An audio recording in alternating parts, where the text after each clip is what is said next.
I come to you with a broken heart as a fan of the game of basketball, as a uh, just a historian, something that I take pride in for the majority of my life. I'm 29 years old. I've been following the NBA since 1998, 99. That'll be 20 seasons uh, following the NBA with all my energy and all my heart to start this video off with this type of energy can only come from one place of tragedy.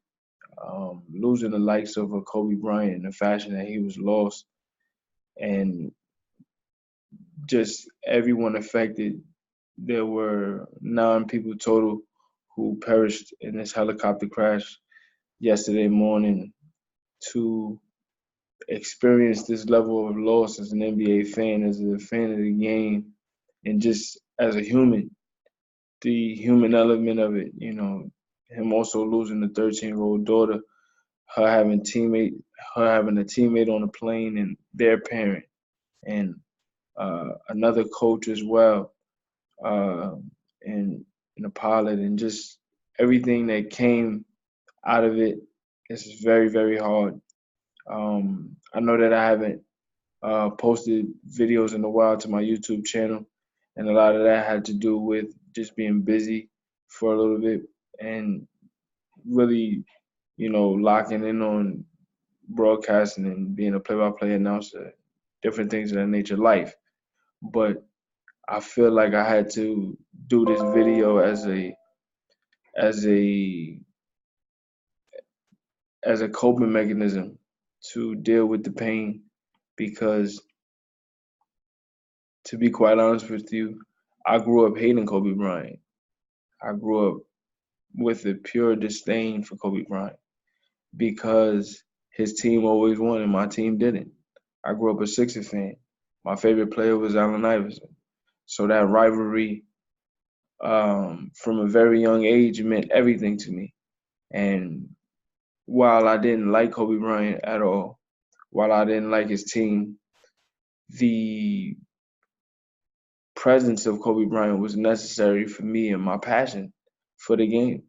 He was a he was a constant from the very day that I fell in love with the game, and he was the measuring stick that I used Allen Iverson against, and measuring how great he was and who who I thought was great and why I thought they were great. A lot of that had to do with the fact that Kobe Bryant was there, and to have my team go against the Lakers in 2001 and fight for a championship and ultimately lose, um, I was heartbroken then. And at the core of that, obviously was Shaquille O'Neal being at the forefront, but Kobe was a constant. And to see his maturity, to see his game grow over 20 years, um, to witness that at the level that he got to, it was a pleasure. And I will say this: I didn't really know how much I truly appreciated Kobe until he was potentially taken away on 3 different occasions. I could go all the way back to 2003 when um, his his unfortunate uh, rape case got brought out into the public light. I was 13 years old, and due to the sensitive nature of the case and everything that went around it, you didn't necessarily know how to handle such extreme situation at a young age. You're dealing with a celebrity, somebody that means everything to the sport that you care about, and now there's a possibility that something so egregious could have happened and he can be taken away from the game and be going to prison for an extended period of time. Uh, the the idea that Kobe, a talent of that level, would be taken away really gutted me. Obviously with something so sensitive. Like I said, you never want to take anything like that for granted, and really, you want to be sensitive to everybody involved, all parties involved. Obviously, charges were dropped, and there was a civil case that came of that, and uh, those those particulars will remain private. That's none of our business. That's none of my business. But I will say that at that time, being so young, and the idea of Kobe being charged and going to prison gutted me because, like I said, I didn't like Kobe. I was a Sixer fan. I loved Allen Iverson, but deep down, I knew that I needed Kobe there. I needed to see him every night. I needed to know that whatever he did, I needed to see Allen do better. I needed to know that the two times that the Lakers played the Sixers every year, I needed to have that matchup there. And the thought of Kobe not being there crushed me. Obviously, he with everything happening and him settling, he was able to continue his career. And those initial years after were very, very tough. He had to deal with losing endorsements. He had to really rebuild his image. And to Kobe's credit, despite whatever happened, um, he was able to rebuild it through winning. And that's something that I always respected about Kobe, even though I didn't like him. Um, and when I say I didn't like him, it's not him as a person. It was more so a competitive dislike because he was so great. I don't want to ever, mix the two. Obviously, I didn't know Kobe, but as a fan of your favorite player and your team, you're going to uh, build up a disdain for the rival. And to Kobe's credit, he was so great that no matter how much you disliked him, you had to respect his game. And he was able to rebuild his image through winning. The initial first 6, 7 years of his career was more of a caricature to an extent, not necessarily of his making, but more so of him, modeling his game after Michael Jordan, and the media wanting to create the next Michael Jordan. And because their mannerisms and their games were so similar in nature, it's it's easy to say he's the next Michael Jordan. But I think that Kobe, while he did study Michael Jordan and their games are eerily similar, the way they walked, the way they talked, the way they, saw the game, the way they actually played the game, the way they uh, were with their teammates at times was eerily similar. But I will say that after the initial controversy dealing with the case and how the media and everything changed towards Kobe Bryant and his image, he created a, a, a different, entity all in of itself. And he was able to rebuild his image through winning. And I felt that that was fitting considering how committed he was to winning. This is a player that made 18 All-Star games. He was a 4-time All-Star Game MVP. He was a 15-time All-NBA selection. He was a 12-time All-Defensive selection. He won a season MVP. He won 2 scoring titles. He's one of 7 players in NBA history to average over 35 or more points. He has scored 81 points, second all time in an individual game in NBA history. He outscored the Dallas Mavericks in 2006. This is a team that went to the NBA Finals in 2006. He outscored that Dallas Mavericks team by 1 point through 3 quarters, 62-61. Kobe Bryant was so committed to the game at the highest level that even if you disliked him, you knew that you had to account for him at all times. And because he was so ruthless and because he was uh, so well versed and so polished in all skills, it was bound to cut through, even if you didn't even want to give him that credit. You had to.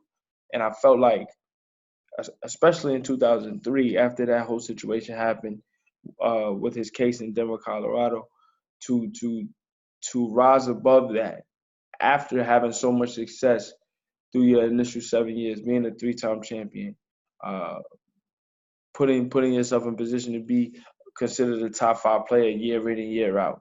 To go through that and still rise above that, win two scoring titles, lead the Lakers to two championships and three more finals appearances, to stand the test of time through multiple generations. I spoke about Allen Iverson and that whole era. It was AI, Vince Carter, Tracy McGrady, Paul Pierce. To be amongst that group and to go into the LeBron James, Carmelo Anthony, Dwayne Wade era and still be amongst the best during that era. And then to be an elder statesman in the game later on when Russell Westbrook, Kevin Durant, James Harden, and those guys come in, and you still, in your own way, even though you're older, demand that level of respect because you're still averaging over 27 points in year 17.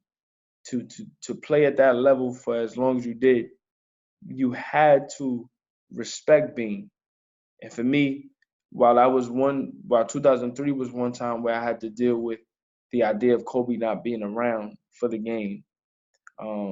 In 2016, when he tore his Achilles against the Golden State Warriors, no, excuse me, in 2013, when he tore his Achilles against the Golden State Warriors, I immediately knew the Kobe Bryant that I grew up on would never be the same. Um, to to go back and just think about that season, everything was placed on a platter for them. 2012-13, you get Dwight Howard, you have Steve Nash, you have Antoine Jameson, and all these different players coming in to trying to assemble a super team. The year prior, a couple of years prior, excuse me, you had the idea of Chris Paul becoming a Laker and David Stern and the NBA vetoing that trade due to imbalance within the actual deal. To have that fall through, Chris Paul go to the Clippers, and then the Lakers still be able to land Dwight Howard in the fashion that they did. It was almost a cruel irony, you know what I mean? To see all the prosperity that the Lakers have had during his run from 1996 to 2011 up until that point. And then in 2012-13, you get Dwight Howard with Steve Nash, along with Mike D'Antoni. The idea that the Lakers were gonna, have a super team and potentially win another championship was, be all end all for the NBA. But then the way the season materialized, it was anything but a fairy tale. Dwight Howard and Kobe did not mesh. Uh, Obviously, with the likes of his time with Shaquille, you would assume that Dwight and Kobe could somehow salvage whatever differences they might have and find a way to win. But Dwight at that time just wasn't capable of being the likes of a Shaquille in any fashion. It just his mentality and Kobe's mentality at that time did not mix, and it affected the team. The team wasn't able to come together and be as cohesive as expected. But to Kobe's credit, no matter how bad things got, he competed at the highest level and pushed that team into playoff contention, even when the the supporting cast could not stand up with him. Steve Nash only played 10 games that year. He wasn't a non-factor. Pau Gasol and Dwight could not coexist in terms of being a two-man bigs tandem. Uh, Bean just had to put it on his back and figure out a way, and he did. I could speak about his scoring prowess all day, and I would get into that. But just the way that he figured out how to salvage that season the best he could, I had to respect that. And to see him at the latter parts of the season with 3 games left, playing the Warriors at home. If you go back and look at that game, the Warriors are giving the Lakers every single thing they possibly can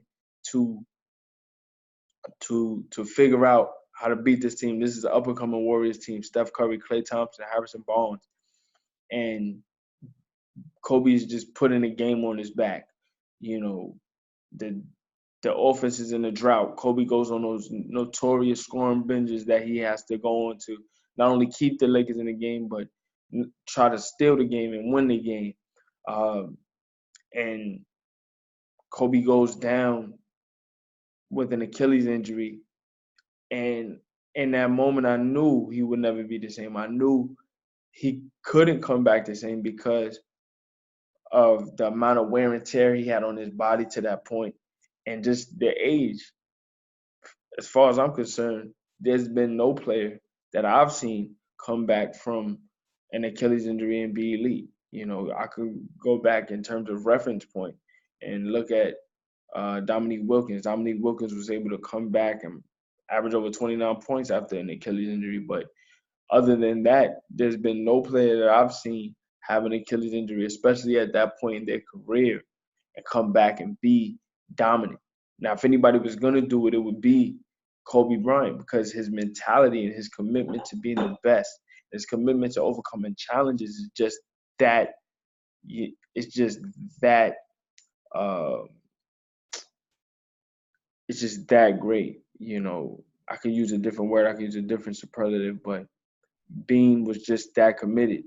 And if it was going to be any player, it would be him.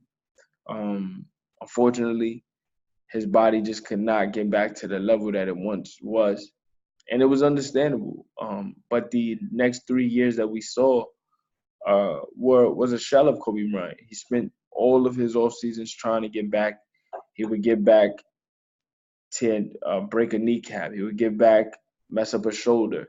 He would get back, and it would just be one thing after another. And the Lakers' seasons were imploded because of that, because so much of their time was invested in waiting for Kobe to get back. But to the Lakers' credit, they didn't care. He had invested so much into the franchise for up until that point, 17 years. They paid him for what he gave to the city, what he gave to the franchise.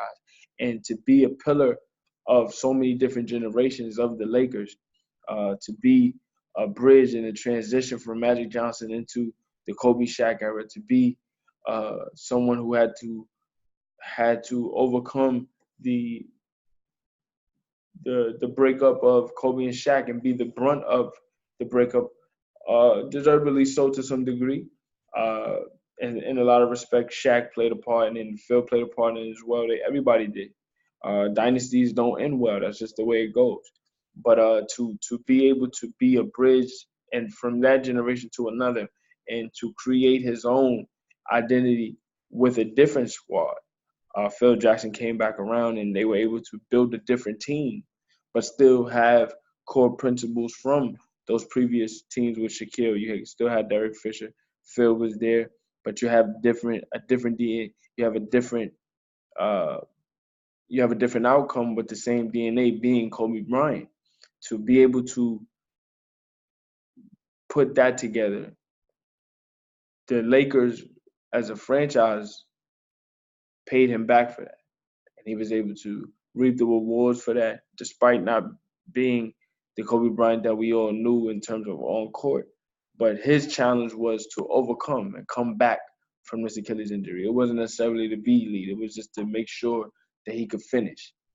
And in 2016, when he announced that he would be retiring, you know, I felt like a piece of my childhood would be ending. You know, obviously at that time, 2016, Iverson had been retired for some years. Up until that point, it had been about 6 years. Being, like I said, was a lesser version of himself. You know, LeBron had taken over, Kevin Durant taken over, but for Bean not to be in the NBA, it was definitely going to be a culture shock. And that entire season, he went on his retirement tour, and everybody was able to show him love for what he gave to the game. And that's something that me as a fan of the game, I will never take for granted because he never cheated us. When he went out on the floor, he gave everything he possibly could. Now, me poking holes in his game or poking holes in his career is always going to be some flaws, you know, whether it be him being selfish to a fault, him being stubborn, and how he was with teammates in certain regards in terms of making them better. You could argue if in terms of his leadership style at times. He obviously uh, didn't didn't didn't blend well with Phil Jackson at times, but in terms of being individually great, Kobe was always committed to that. And I think once he realized that he couldn't win a certain way, he made the necessary sacrifices to make sure that winning was paramount as a team. And while the Lakers were not the Kobe and Shaq Lakers, they did figure out how to create something in Kobe's identity, and he stood on that and was able to pull out 2 chips. You got to respect that. You got to respect the consistency that he gave the game. And for a player to come out of high school at his age, 17 turning 18, to become a full-grown man in front of the world, you know, that is a challenge all in of itself. And to be able to stand tall and say you gave your profession, you gave your craft, every single ounce of yourself, that is to be respected. And he got that love in 2016 to see what he was able to do in his final game in the NBA, to go 22 of 50, 50 shots, to score 60 against a top tier defense in the NBA, to bring the NBA world, not just the NBA, but the world to its feet, and acknowledge your level of greatness in your last game, despite however bad you played years prior, for that one night just to make them remember who you really are. I mean, that was amazing. And in that moment, that was the third time. Well, I will connect that to the Achilles part as well. Um, that was a time where I knew I had to stand up and respect everything that he gave, and I really I felt a certain way about that. It was something so final about it, in terms of him being gone. And in that moment, I knew I had to, acknowledge him and just respect what he gave. I ended up writing an article for Masterclass NYC, Masterclass NYC's M Magazine, their Vibe issue. I wrote an article dedicated to Kobe called "Time Has Wings." Just really expressing everything I'm saying now in terms of just how, as a young man, I didn't truly appreciate his game because, from my vantage point, the way I viewed him was through another lens. It was through a 76er lens. It was through an Allen Iverson lens. But I had to respect his commitment. I had to respect, the fact that my favorite player could come and go, and somebody else's favorite player could come into the game. But Bean would still be there. Kobe would still be there, pushing the game, pushing players to be their very best. He never allowed you any leeway. And I think for a competitor, that's all you want, because that's going to bring the best out of you. Kobe Bryant brought the best out of you as a competitor and as a fan of the game. And obviously, I became a professional in the game as a broadcaster. You want to give your very, very best because this game is beautiful, and being respected it to the utmost. Um, when he retired, I knew that he was beyond just the normal scope of, a great NBA player. He was an icon of icons. He was an immortal. And there's something about players that they could just muster up a certain level of moxie for one last performance to make you remember. You could look at Derek Jeter. Derek Jeter is someone of that nature to where he could be a lesser version of himself. But when it's on, or you might get one last opportunity to really show or really get things done, he's gonna step up. And in his last game, Derek Jeter, he had a game-winning single for the Yankees in Yankee Stadium. I mean, if you think about the moment at your last at bat at Yankee Stadium, you have an opportunity to hit a game-winning single to seal the game and really make people remember how clutch you are. The same could be said for Kobe in that moment. Um, to give your last performance in the NBA, make it a 60 piece in front of the Laker crowd with everyone watching around the world, You got former teammates and luminaries there to show respect for you, and to think about where the Lakers were at that time and where his game was at that time. You couldn't even imagine Kobe scoring 60, but he's that great of a player. He's that great of an icon, and he could just generate just enough to give you one last performance. And that is the mark of a great entertainer. That's the mark of uh, a great artist. You know, he's just that level of a performer, and he put everything into his game enough to be that on a consistent basis. So I had to respect that, and then to come to this moment right now, it makes me think about all of the years that I put into the game. You know, following it and studying it. He was always a reference point for me. Going back and looking at his scoring prowess, you can start from when he first came in the NBA. The first 3 years of his career, he didn't average over 20 points. But then to look at what he became, he went from a 7 points per game rookie to peaking at 35.6 points per game in 2006. To look at that arc, to see you go from 7 points to almost 36 points a game, to have two scoring titles, to have a year you average 30, you finish second in the league in scoring, but you have non-straight 40-point games, none seen since Michael Jordan. To to to to to have that level of mentality and results on a consistent basis, we had never seen anything like that since Michael Jordan. So a lot of the comparisons always, blended well together. Obviously, Michael being one of one in terms of setting the tone for not only his generation but generations to follow. It's gonna be players like Kobe that follow him and LeBron and things of that nature. But for Kobe to play so much like Jordan and to to reach certain peaks that no player has seen since Jordan, it was too eerie, man. I mean, and yes, like I said, he does have flaws in terms of if you want to poke holes, but none of they all pale in comparison to what he truly was. And I mean, he was a titan. He was so committed to winning at the highest level that even when he retired and he went into writing and being a creator, um, he got into producing, film and documentaries and writing children's books and using creative ways to incorporate lessons he learned from the game in those stories to take it where he took it and win an Oscar. It shows you that everything that he did, his entire mentality was transferable, and he was able to create a brand, the Mamba mentality. He was able to create a brand focusing on his mentality and how he can build and and teach lessons through that mentality for everyone. He gave that to you. And I think that's the true mark of who he was.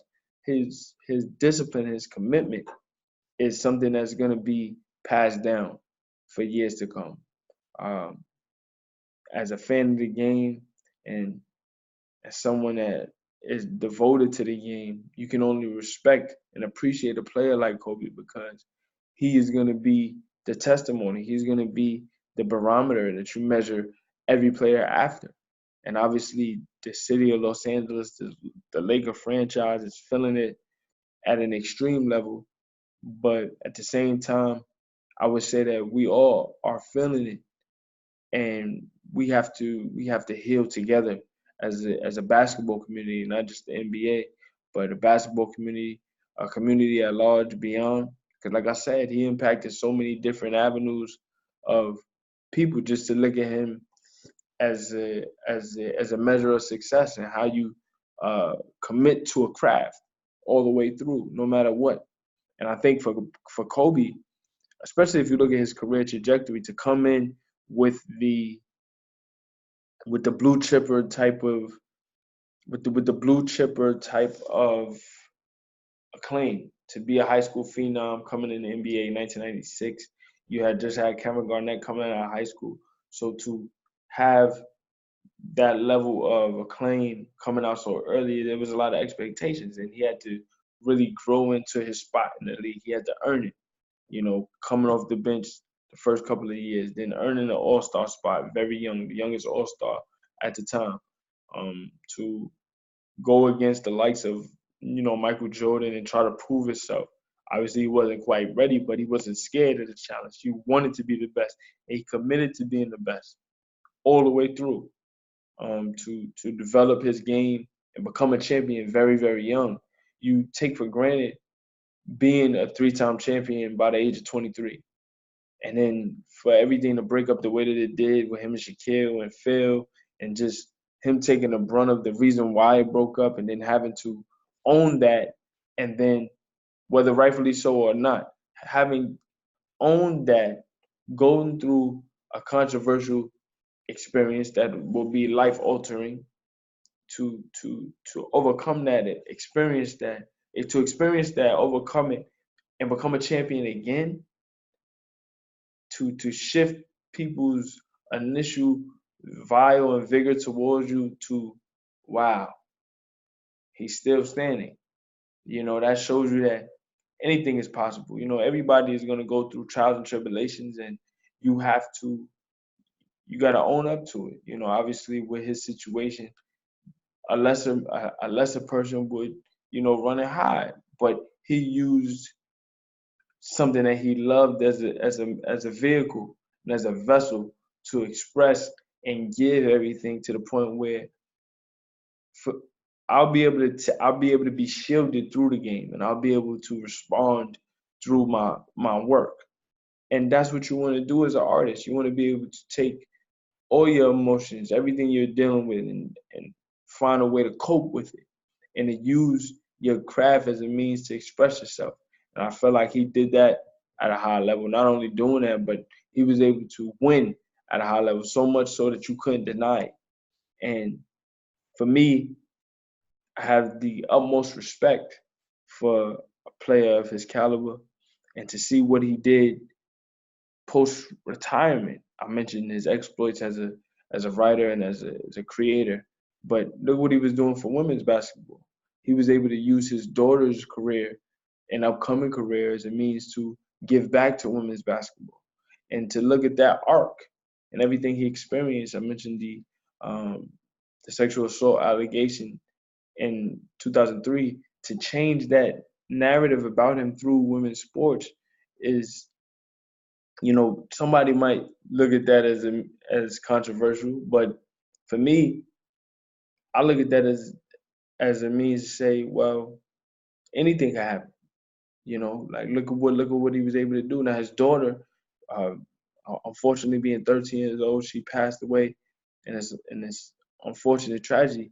Her career will be a beacon of light for many generations to come. Her being so young and utilizing her passion through her father, and him creating avenues not only for her but other young women playing the game. That's amazing. And to see what he was able to create through his mentality and through his love for the game, he passed that down to his daughter. He ultimately had four daughters, but to see his second daughter become such a phenom, a young phenom at a young age, to see how he thoroughly enjoyed watching her blossom into what she was becoming, that was amazing to see. And that, I have the utmost respect for that. I think that this time for the league is extremely tough. I mean, you're losing someone that, I mean, words can't describe his true impact for the game. I mean, um, like I said, for me personally, a lot of my vantage point is skewed a bit because I'm looking at being through another um, perspective. I'm looking at him from a competitive perspective, but to see how my views changed about Kobe over time, it shows you the true mark of his greatness. Because while you might not have liked him, you had to feel something. Either you loved him or you hated him, but he forced you to feel something. And I think that's the mark of a life. He impacted, and everything that I'm saying, all the superlatives I'm saying about him, it really came from hard work. He earned every single accolade that came his way.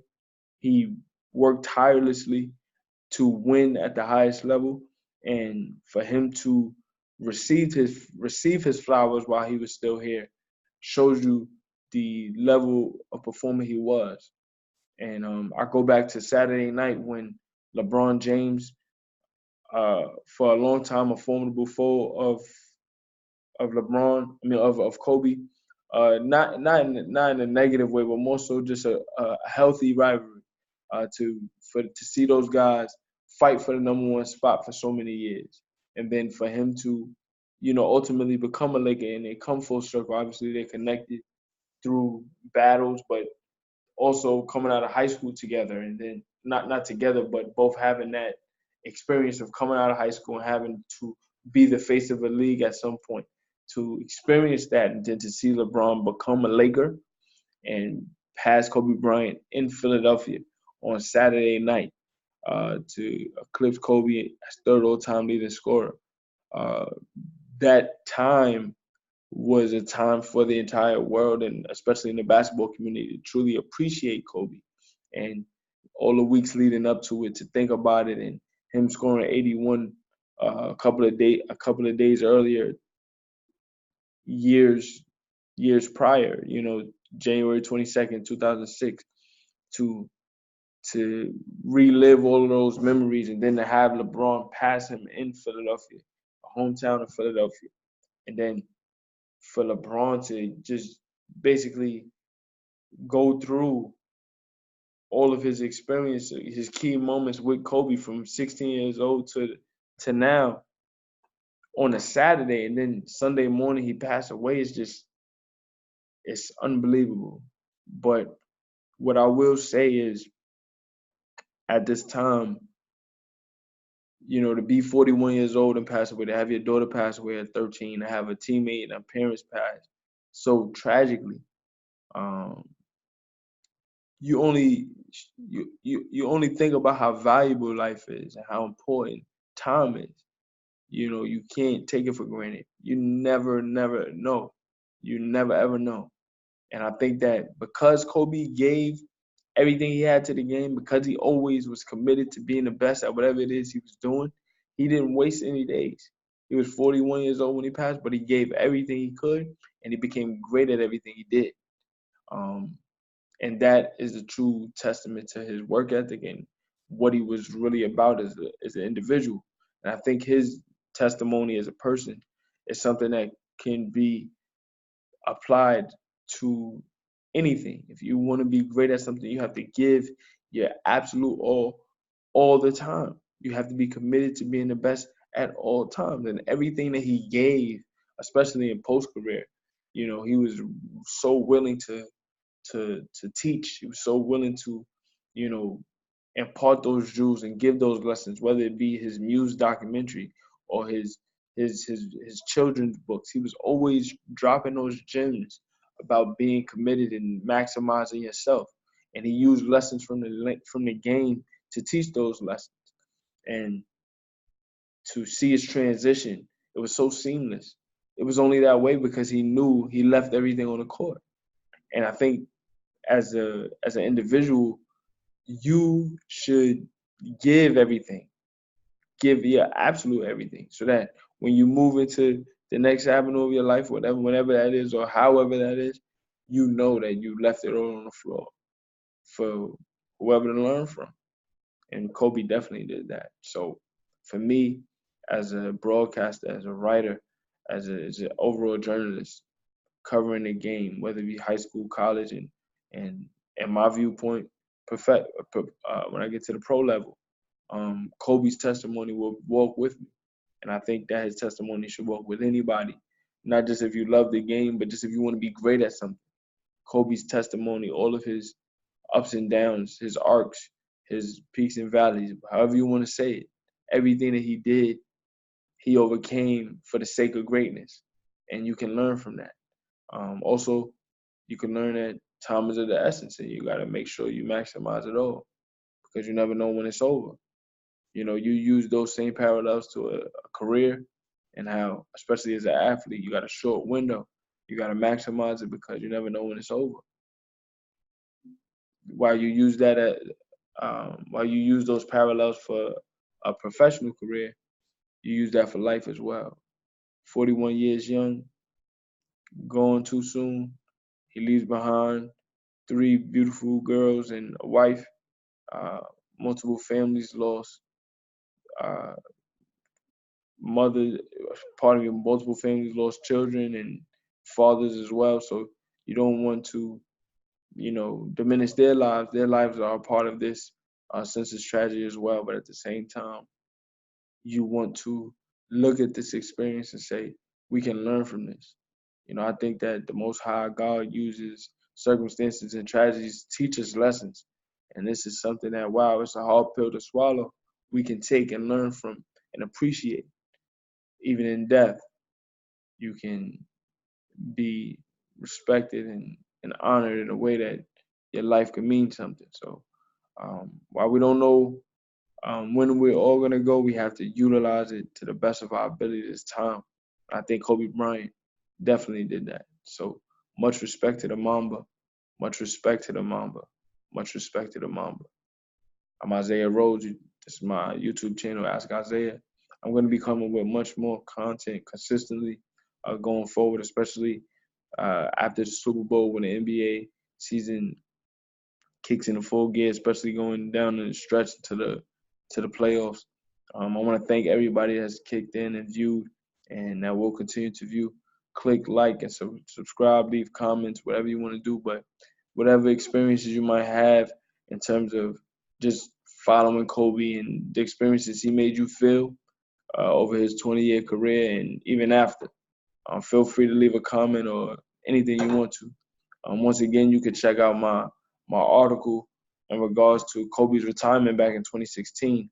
I think it's fitting to look back on it and really, apply it to now, because whether it's retirement or death, is similarities in some respect. But much respect to his career, much respect to his life, and my prayers go out to his family and all of the families affected in this unfortunate tragedy. Once again, I'm Isaiah Rhodes. This is my Ask Isaiah YouTube channel. Thank you very much.